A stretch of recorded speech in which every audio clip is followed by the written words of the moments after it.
Hola, ¿cómo están? El presidente de Estados Unidos, Donald Trump, ha firmado el tan esperado acuerdo de tierras raras y otras riquezas con Ucrania en medio de reconocer que a Rusia se le debe respetar los territorios que han sido reunificados, como Crimea. Esto pone en desventaja a un Zelensky que se resiste a la firma de una paz total. Así inicia el mapa. Bienvenidos.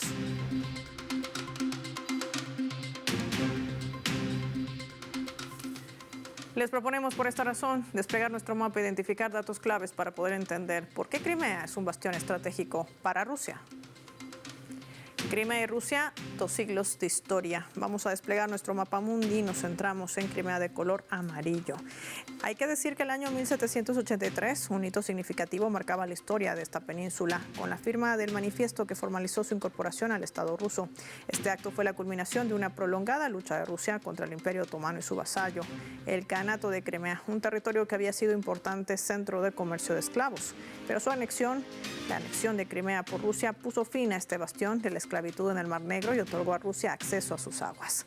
En los siglos XIX y XX, Crimea experimentó diversos cambios también de estatus tras la Guerra Civil Rusa en 1921. Se formalizaba la República Autónoma Socialista Soviética de Crimea dentro de la República Socialista Federativa Soviética de Rusia. Durante la Segunda Guerra Mundial, la península fue ocupada por fuerzas alemanas y rumanas hasta su liberación por el Ejército Rojo en 1944.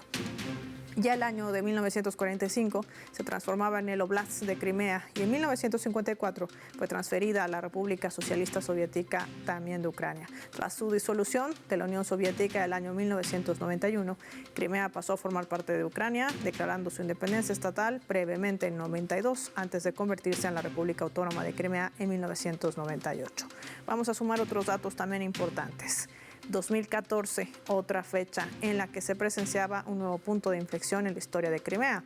Tras un golpe de Estado en Ucrania que llevó al poder a un liderazgo antirruso, se produjeron allí manifestaciones en el sur y el sureste del país en defensa de la población ruso-parlante. En este contexto, una fecha clave, 16 de marzo del 2014, se celebraba un referéndum en Crimea sobre el estatus político que garantizó que el 96.77% de la población que habita esa península haya votado por una reunificación hacia Rusia. Como resultado de este referéndum, el 18 de marzo de ese mismo año, se firmó un acuerdo entre Rusia y los líderes de Crimea y Sebastopol sobre la adhesión de la República de Crimea y Sebastopol a la Federación Rusa.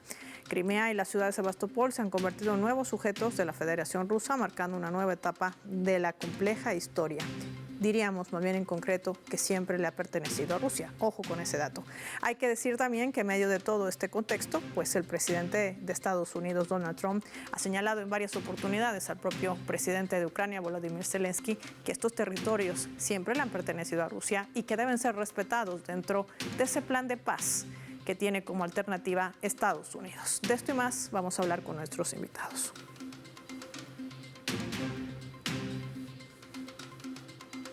Hernando Clemens nos acompaña en directo desde el mapa, o para el mapa, desde la Argentina, digo con propiedad.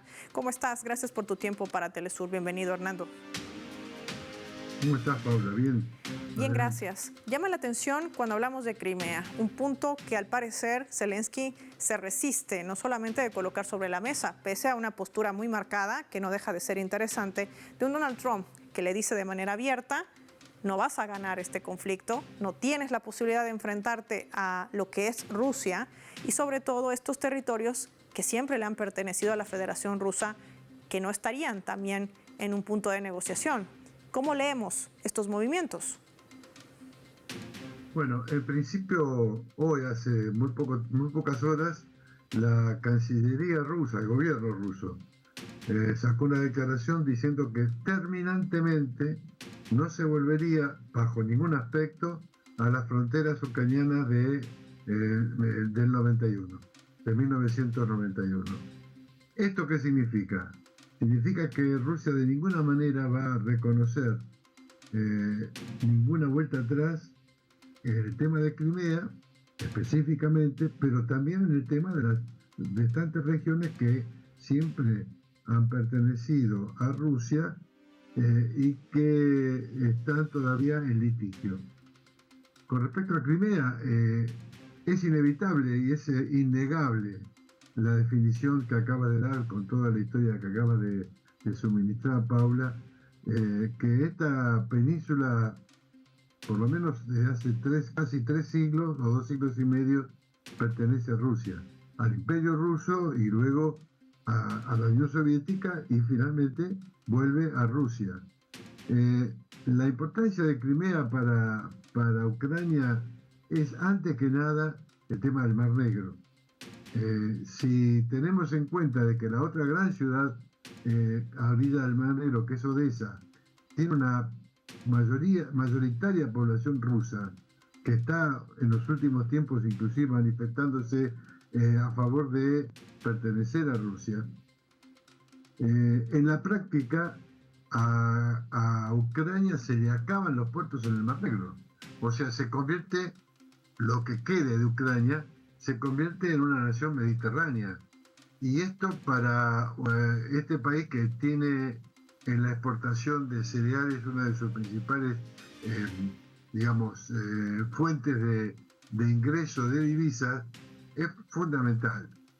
De todas maneras, a esto hay que agregarle que no hace muy poco tiempo se firmó un nuevo acuerdo de navegación abierta en el Mar Negro, que todavía no está ratificado por Ucrania y que, garantiza la libre navegación comercial de cargas por ese mar.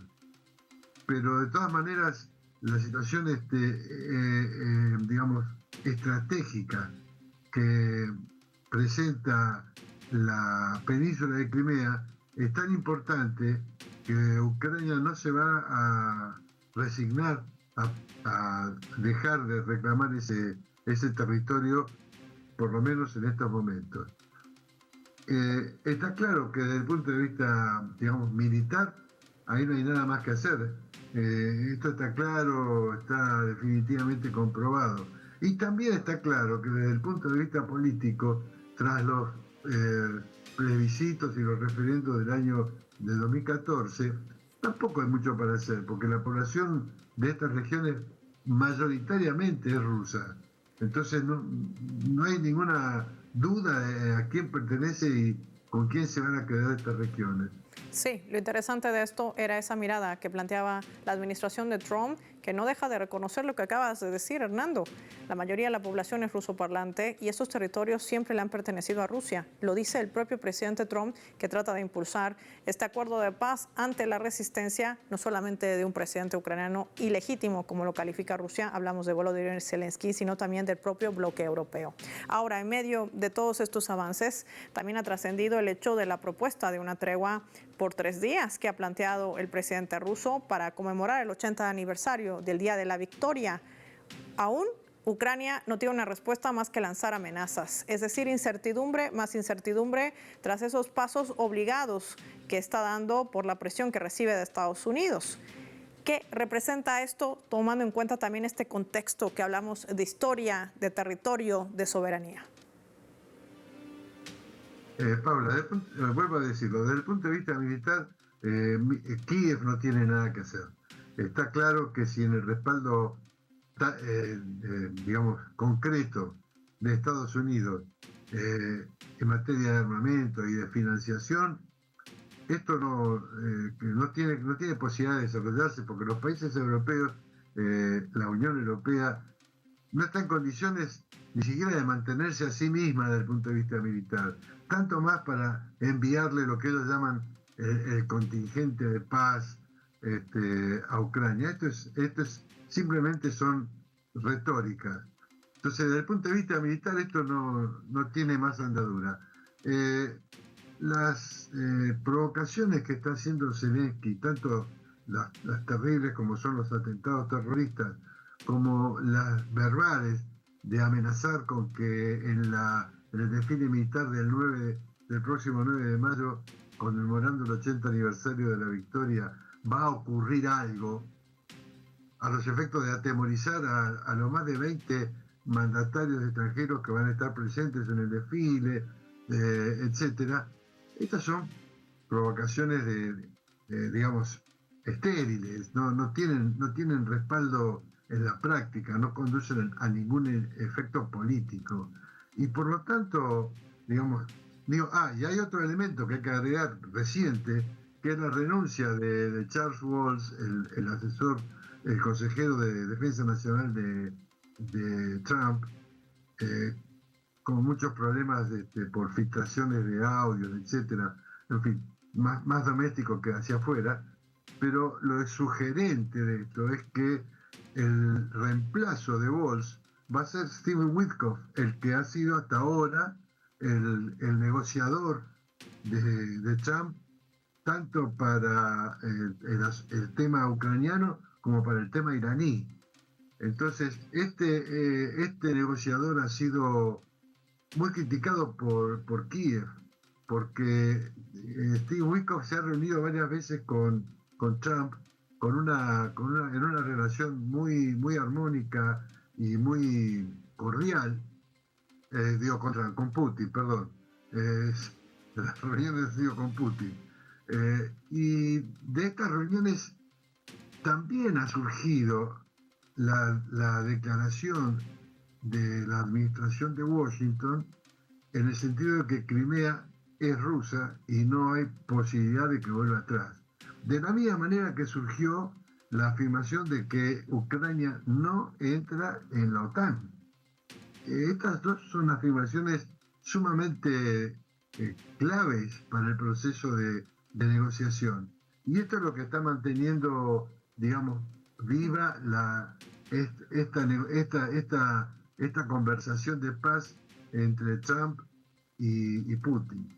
Cuando tú dices de esta renuncia de Waltz, el asesor de seguridad nacional de Estados Unidos, en medio de ese escándalo también, pero Witkoff se convierte también en una pieza clave, nos decías, Hernando. La gran pregunta es, ¿esto podrá minar lo poco que se ha avanzado o lo que se ha logrado hasta el momento? ¿Cómo lo ves?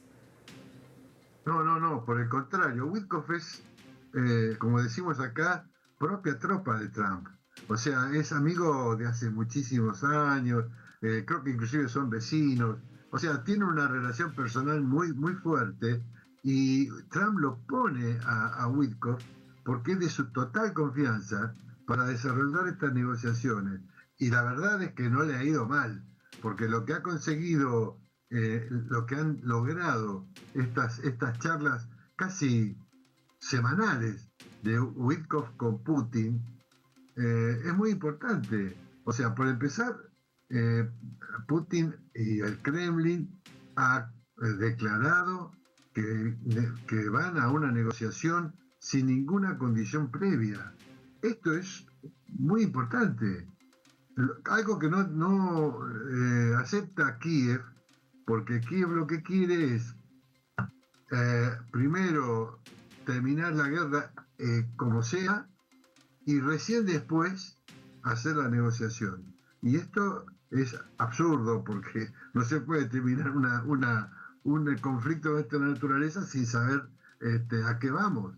Entonces la posición de Witkoff es más que importante y es muy sugestivo que Trump lo haya puesto por encima inclusive de Marco Rubio, de su secretario de Estado, por encima del general Kit Kellogg, que era el que estaba inicialmente a cargo de las gestiones con Ucrania, etcétera, e inclusive por encima del propio Charles Waltz, que finalmente era su consejero de Seguridad Nacional.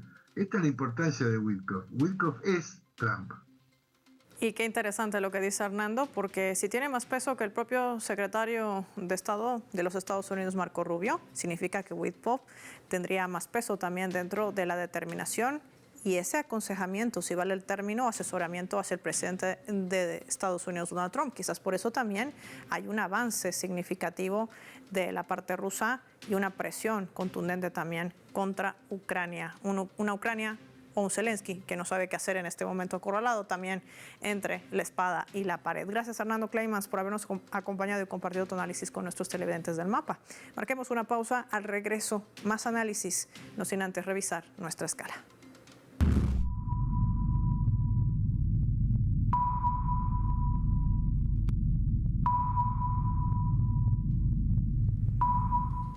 Esta vez a través del portal web de RT, que está titulando de la siguiente manera, la vamos a colocar en la pantalla del mapa. Ataque ucraniano, un mercado abarrotado, mata civiles y deja docenas de heridos.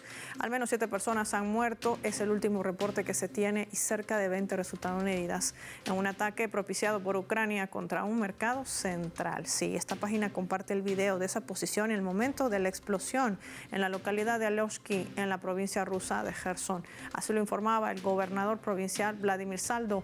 El ataque masivo contra civiles fue ejecutado por drones de Kiev que impactaron en un momento en que numerosas personas se encontraban haciendo sus compras en este mercado. Estamos hablando de civiles. Tras la primera oleada de ataques en el lugar donde ya habían muertos y heridos, el enemigo envió más drones para seguir asesinando a los que habían logrado sobrevivir. Así lo relataba el gobernador ante los medios de comunicación locales. También subrayó que desde ayer el régimen de Kiev ha intensificado el bombardeo hacia los pueblos de la provincia de Gerson, cercanos a la orilla de Dnieper. La noche anterior, los militares ucranianos, decía, lanzaron proyectiles y municiones desde los drones no tripulados contra casas de civiles, contra las viviendas de dirigentes municipales. También atacaron esta jornada el mercado al mismo tiempo en que los últimos meses las Fuerzas Armadas ucranianas habían estado destruyendo también otros objetivos protegidos por el derecho internacional humanitario, entre ellos estamos hablando de ambulancias y hospitales. Ese es el panorama que se registra en una posición intransigente también por parte de Kiev en medio del avance de estas negociaciones de paz entre Estados Unidos y Rusia. Ya volvemos.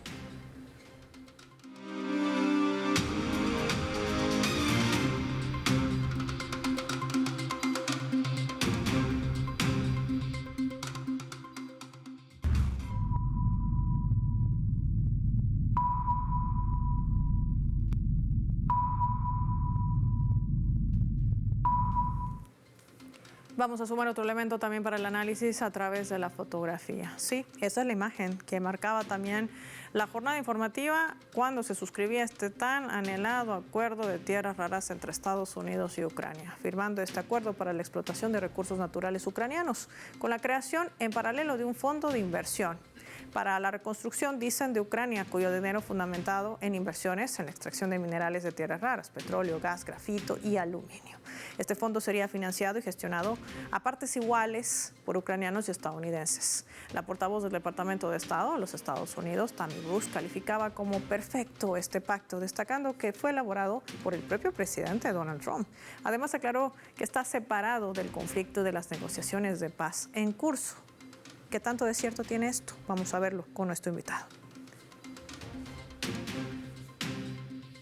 Cristian Lamesa nos acompaña en directo, analista internacional, experto, por supuesto, en estos temas, a quien recibimos en el mapa. Gracias por tu tiempo para Telesur. Bienvenido.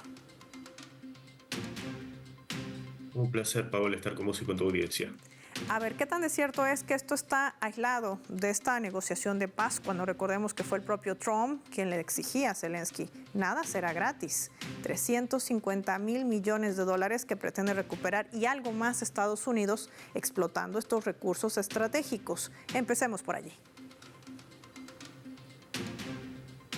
Sí, como vos muy bien acabas de marcar, yo creo que en el espíritu de Donald Trump está el recuperar enormes cantidades de dinero que le dio de forma, creo yo, bastante irresponsable Joe Biden en la anterior administración, y en este sentido es esa meta que se puso el republicano y que evidentemente lo acaba de conseguir, creo yo, a pesar incluso de las aspiraciones y de lo que esperaba Europa, que creo que también esperaba y tal vez aún espera llevarse una parte del pastel. En este sentido, creo que Donald Trump consiguió ese objetivo, y también seguramente lo que figura como la parte inherente a la reconstrucción del país, de las infraestructuras energéticas, etcétera, porque hay que decirlo, la parte devastada es justamente donde se han dado los combates, que es la parte en las regiones que fueron recuperadas por Rusia, con realmente un grado de destrucción por parte de Ucrania, o sea, las tropas ucranianas, importante, que prácticamente no recibió ataques, por decirlo. Pero sí, por supuesto, las infraestructuras energéticas, y en ese sentido también va a ser un negocio para los Estados Unidos. ya está estipulado también que parte de las ganancias de esta extracción de tierras raras, lo que le tocaría a Ucrania, va a tener que ir destinado a la reconstrucción, y esto va a ser un negocio también para las empresas estadounidenses. En ese sentido, creo que Europa también va a recibir un revés seguramente. Ahora, en medio de lo que tú señalas, recordemos que durante la administración del propio Joe Biden, Cristian, se había constatado de la presencia de BlackRock, una de las empresas que además tendría casi sitiada esta reconstrucción, todo un negocio también que se ha hecho dentro de esta plataforma utilizada contra Rusia por parte de Estados Unidos. ¿En qué queda también el hecho de que la mayor cantidad de tierras raras, que es algo ambicionado hoy en medio de una guerra tecnológica contra China, se encuentran en territorios que hoy están bajo la administración de la propia Rusia y no de Ucrania?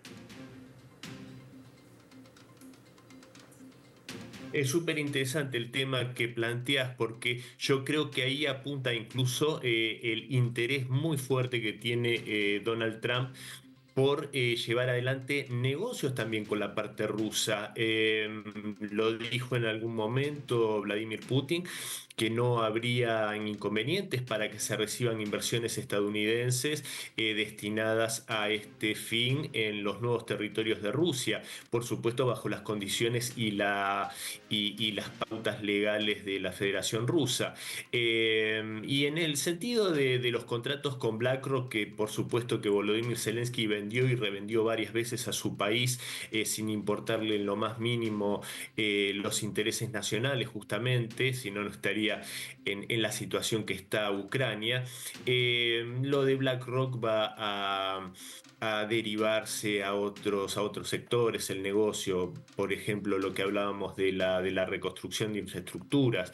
Pero sin duda yo creo que el interés de Trump, como buen hombre de negocios que es hacer la mayor cantidad justamente de negocios, y en ese sentido lo que acaba de obtener de Ucrania, como bien lo marcaba hace pocas horas también Dmitry Medvedev, el expresidente ruso y actual vicepresidente del Consejo de Seguridad de la Federación Rusa, Estados Unidos acaba de obtener todo lo que quería de un país que va a dejar de existir, que es Ucrania, posiblemente deje de existir como tal, y va a recuperar todo el dinero que le había dado. O sea, es prácticamente o sea, es decretar el fin del país por parte de Zelensky, lo que termina de hacer, a mi entender, en algún sentido. Ahí está sobre la mesa claridad en torno a esta posición y movimientos que hace Rusia, que hace Estados Unidos y que no puede hacer, digámoslo así, también Ucrania, porque se ve sometida al gran interés de estos complejos militares e industriales que la han utilizado durante todo este tiempo como una plataforma para enriquecerse en detrimento y sobre la vida inclusive de los propios ucranianos. Por último, yo leía el hecho de que se iba a reclutar a personas de hasta 60 años para mandarlos al frente porque ya no tienen personal militar capacitado, especializado para combatir a la fuerza militar rusa, y se niegan también a la firma de un acuerdo de paz total y ya han entregado sus recursos estratégicos, o por lo menos los que le quedaban. Gracias, Cristian, por tu tiempo y compartir tu análisis con nuestros televidentes del Mapa. Finaliza el programa y lo hacemos revisando nuestro vector.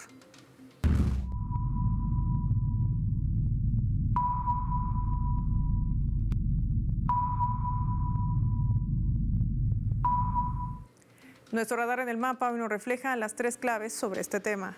1. Territorios. Rusia no ha dejado de señalar que Trump está logrando entender la raíz real de la crisis ucraniana. Quizás por esa razón sabe que Ucrania jamás podría vencerle a Rusia y menos intentar avasallar sus territorios. Crimea es un bastión estratégico para Rusia debido a su ubicación en el Mar Negro y su importancia militar, incluyendo la base naval de Sebastopol y la flota del Mar Negro. Rusia ha consolidado su presencia y se blinda de la amenaza que no ha dejado de representar la OTAN. 2. Nada gratis. Trump ha logrado el acuerdo de tierras más esperado en meses, sí, de esas tierras raras y otros minerales estratégicos. La administración de republicano espera recuperar más de 350,000 millones de dólares que de manera irresponsable le ha entregado Joe Biden. Este acuerdo le permitirá a Estados Unidos tener privilegios para explotar aluminio, grafito, gas y petróleo, pero no del total. Recordemos que la mayoría de las reservas de estas tierras raras están en manos de Rusia. 3. Crisis. En pleno desarrollo de las negociaciones de paz entre Estados Unidos y Rusia, se ha conocido la renuncia de su asesor de seguridad nacional, Mike Waltz, quien había cometido errores por poner en evidencia el ataque a Yemen en un chat de Signal. El sucesor de Waltz podría ser Steve Witkoff, el enviado especial de Trump para estas negociaciones con Putin. De ser así, habría que ver si esto no va a retrasar o quizás acelere aún más la tan anhelada paz al este de Europa. Soy Paola Pérez y nos vemos en una próxima edición del Mapa.